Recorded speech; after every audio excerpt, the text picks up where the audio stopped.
पत्नी के गांव लौट जाने के बाद मैं अकेला पड़ गया था। मेरी भी कुछ ऐसी ज़रूरतें थीं जो मैं पूरी करना चाहता था।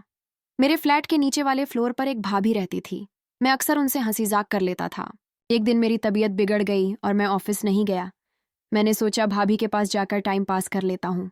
उनसे बात करूंगा तो अकेला भी नहीं लगेगा और घर की याद भी नहीं आएगी। मैं उनके घर गया तो भाभी चाय बनाने लगी और जैसे ही वह चाय का कप देने के लिए झुकी तो उनका पल्लू गिर और उनके उभार का ज्यादातर भाग मेरी आंखों के सामने आ गया। मैं बेकाबू हो गया और उनके दोनों संतरों को हेलो दोस्तों, आज की इस रोमांचक कहानी में आप सभी का स्वागत है। मेरा नाम विशाल है। मेरी उम्र 30 साल है और मैं एक शादीशुदा आदमी हूँ। मेरे 2 बच्चे भी हैं और मैं उनसे बहुत प्यार करता हूँ। मैं झारखंड के एक छोटे से गांव का रहने वाला हूँ, लेकिन पिछले 10 साल से मैं बिहार में रहकर जॉब करता हूँ। मैं एक बहुत ही शर्मीला किस्म का इंसान हूँ, इसलिए मुझे लड़कियों से बात करने में भी शर्म आती है। शादी से पहले भी मैंने किसी लड़की से बात नहीं की थी। एक बार मेरे दोस्त की चचेरी बहन ने मुझसे बात करने की कोशिश भी की थी, तो मैंने ही उसे मना कर दिया था। मेरा मन तो बहुत करता था, लेकिन मैं किसी भी लड़की से कुछ बोल नहीं पाता था। हालांकि मैं आपको यह बता दूं कि मेरी दिलचस्पी शुरू से ही लड़कियों से ज्यादा भाभीयों में रही थी। यह उस समय की बात है जब मैं बिहार में किराए के मकान में अपने पूरे परिवार के साथ रहता था। शुरू में हमारे घर की माली हालत काफी अच्छी थी क्योंकि मैं अच्छे पैसे कमा लेता था, लेकिन फिर धीरे धीरे हमारे घर के हालात बिगड़ते गए। दरअसल हुआ यह था कि मेरी माँ की तबीयत बहुत ज्यादा खराब हो गई थी। मेरी माँ गांव में ही रहती थी। जब उनकी तबीयत ज्यादा खराब हुई तो मुझे अपने पूरे परिवार के साथ गांव वापस लौटना पड़ा। हम थोड़े दिन गांव में ही रहे और माँ की सेवा की। जब माँ की तबीयत में सुधार आने लगा तो मैं अपने पूरे परिवार को छोड़कर वापस बिहार आ गया। लेकिन इस बार मैं अकेले ही आया था। मैं अपनी पत्नी और अपने बच्चों को साथ नहीं लाया था। पत्नी के साथ ना होने की वजह से मेरी कुछ ज़रूरतें अधूरी सी रहती थीं। अब मैं सोचता था कि काश मुझे कोई ऐसा मिल जाए जो मेरी ज़रूरतें पूरी कर सके, पर मैं इतना शर्मीला था कि किसी से बात करने में भी मुझे बहुत शर्म आती थी। मैं आपको अपनी एक खासियत और बता दूं कि मेरे परिवार की हर एक भाभी से मेरी बहुत अच्छी बनती है। मैं जिस फ्लैट में रहता था उसी फ्लोर के नीचे एक भाई साहब अपने परिवार के साथ रहते थे। उनके परिवार में उनकी पत्नी और 2 बेटियां थीं। मेरी उन लोगों से कभी कभी हाय हेलो हो जाती थी।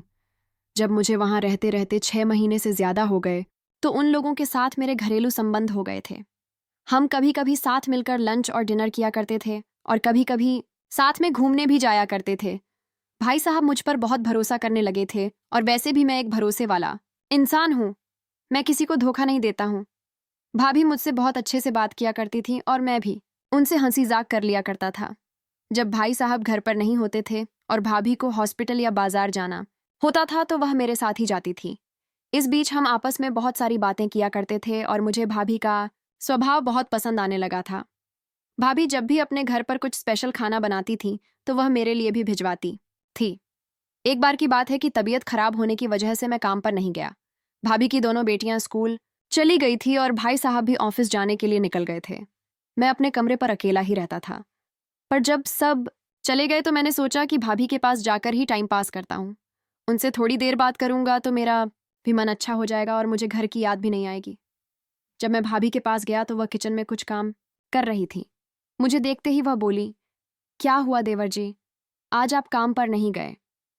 मैंने कहा, नहीं भाभी, आज थोड़ी तबीयत खराब है और मुझे घर की भी बहुत याद आ रही है। बहुत दिन हो गए हैं।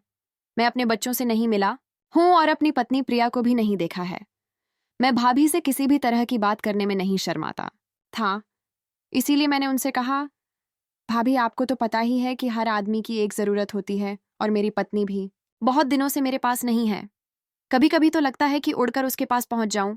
और इतना कहकर मैं हंसने लगा। वो बोली, बात तो आप सही कह रहे हो देवर जी। मैं समझ सकती हूँ कि आप पर क्या बीत रही है। आप थोड़ी देर यहीं बैठो, मैं आपके लिए चाय बनाकर लाती हूँ। आपको चाय पीकर छोड़ा अच्छा लगेगा। इतना कहकर भाभी चाय बनाने लगी। मैं भाभी को भी देख रहा था। वह बहुत ही प्यार से मेरे लिए चाय बना रही थी। थोड़ी देर बाद वह कुछ लेने के लिए झुकी तो उनके गोरे उभार मुझे दिख गए। वो नज़ारा बहुत ही सुंदर था और उसे देखकर मेरी तबीयत भी थोड़ी थोड़ी ठीक होने लगी थी। उनके भारी और गोरे उभार का ज्यादातर भाग बाहर झांक रहा था। मेरी निगाहें रह रहकर उनके इन कयामाती उभार की ओर उठ जाया करती थीं, और जब भी ऐसा होता था तो मेरे तन बदन में एक हलचल सी मच जाती थी। भाभी कहने को तो काम कर रही थी, पर उनका पूरा ध्यान मेरी हरकतों पर था। मेरी नजरों का भाव समझकर वह मन ही मन खुश हो रही थी।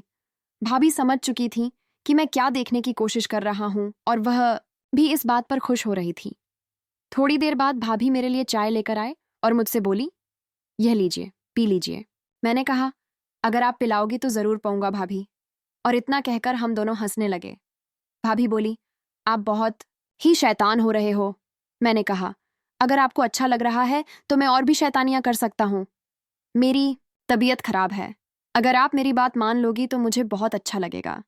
मुझे पता था भाभी का भी मन है, लेकिन वह दिखावे का विरोध करने लगी। थोड़ी देर बाद जब वह चाय का कप उठाने के लिए झुकी तो उनका पल्लू गिर गया। अब तो मेरी हालत और भी ज्यादा खराब हो चुकी थी। मैंने कुछ ना सोचते हुए उनको गोद में उठाया और कमरे में ले गया और उनसे जी भरकर प्यार किया।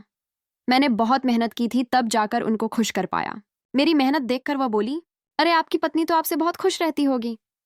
भाभी बोली, तुम्हारे भाई साहब तो मुझ पर ध्यान ही नहीं देते हैं। मैं बिन पानी मछली की तरह तड़पती रहती हूँ, पर उनका मुझ पर तो कोई ध्यान ही नहीं रहता है। वह ऑफिस से आते हैं और खाना खाकर चुपचाप सो जाते हैं। मैं उनके लिए तैयार बैठी रहती हूँ, पर वह मेरी तरफ देखते भी नहीं है। मैंने कहा, कोई बात नहीं, अब से मैं आपको वह सब दूंगा जो आपको मिलना चाहिए। इतना सुनकर भाभी मेरे गले लग गई। अब यह सिलसिला रोज ही चलने लगा था। मैं भाई साहब के ऑफिस निकल जाने के बाद थोड़ी देर के लिए भाभी के पास जाया करता था और उन्हें मजे दिया करता था। इन सब के बाद मैं ऑफिस जाया करता था। कभी कभी भाभी को यह डर सताता था कि मैं कहीं किसी को कुछ बता ना दूं। मैंने भाभी से कहा था, आप बिल्कुल भी फिक्र मत करो, मैं एक बहुत ही भरोसे वाला इंसान हूं। मैं औरतों की बहुत कद्र करता हूं और मैं आपको कभी भी धोखा नहीं दूंगा। ये सिलसिला चलता रहा और हम दोनों एक दूसरे के बहुत करीब आ चुके थे। कुछ दिनों बाद हमारी जिंदगी में बहुत बड़ा बदलाव आने वाला था, क्योंकि मेरी पत्नी मेरे पास वापस आ गई थी।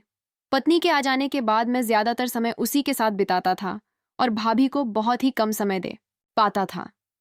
कभी कभी तो मैं उनके पास जा ही नहीं पाता था। मेरी पत्नी को शक होने लगा था कि जरूर उसकी पीठ पीछे मैं कुछ अजीब हरकतें कर रहा था।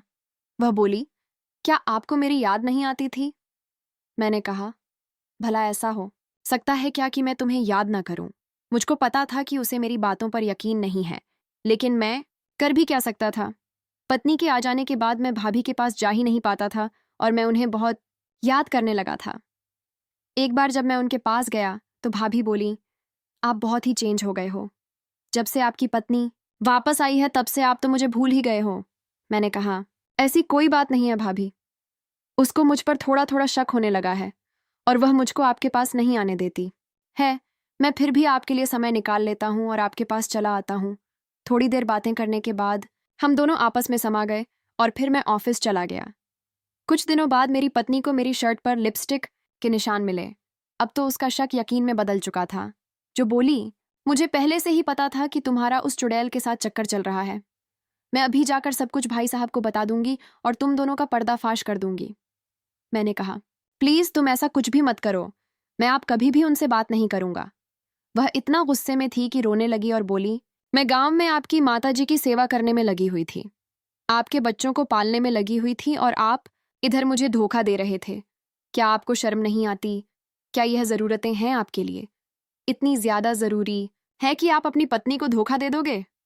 अरे अगर मैं इतने दिनों तक आपके बिना रह सकती हूं तो आप क्यों नहीं रह पा रहे थे? आपने मेरे बारे में एक बार भी नहीं सोचा, अपने बच्चों के बारे में एक बार भी नहीं सोचा। अगर फिर भी आपको उस औरत से इतना ही प्यार है तो आप मुझसे कह दीजिए, मैं अभी के अभी यह घर छोड़कर चली जाऊंगी और आपकी जिंदगी में कभी भी वापस नहीं आऊंगी। औरत सब कुछ बर्दाश्त कर सकती है, पर अपने पति का बंटवारा बर्दाश्त नहीं कर सकती, और मैं भी बर्दाश्त नहीं करूंगी। अगर आपको मेरे साथ रहना है तो मेरा ही बनकर रहना होगा, नहीं तो आप मुझसे कह दीजिए, मैं गांव चली जाऊंगी और वहीं रहकर माताजी की सेवा करूंगी। मैं समझ चुका था कि मैंने अपनी कुछ पलों की जरूरतों के लिए अपनी पत्नी का दिल दुखाया है। मैंने उससे माफी मांगी और बोला, आगे से कभी भी ऐसा नहीं होगा। तुम कहीं भी मत जाओ और मेरे साथ रहो। तुम मेरे लिए सब कुछ हो, हमारे बच्चे मेरे लिए सब कुछ हैं। मैं तुम लोगों के बिना जिंदगी नहीं जी पाऊंगा।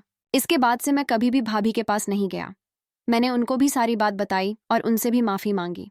कमेंट करके जरूर बताइएगा कि आपको यह कहानी कैसी लगी। अगर आपको ये कहानी पसंद आई हो तो इसे लाइक करें और अपने दोस्तों के साथ भी शेयर करें। आगे भी ऐसी रोमांचक कहानियों के लिए हमारे चैनल को सब्सक्राइब करें और बेल आइकन दबाना ना भूलें।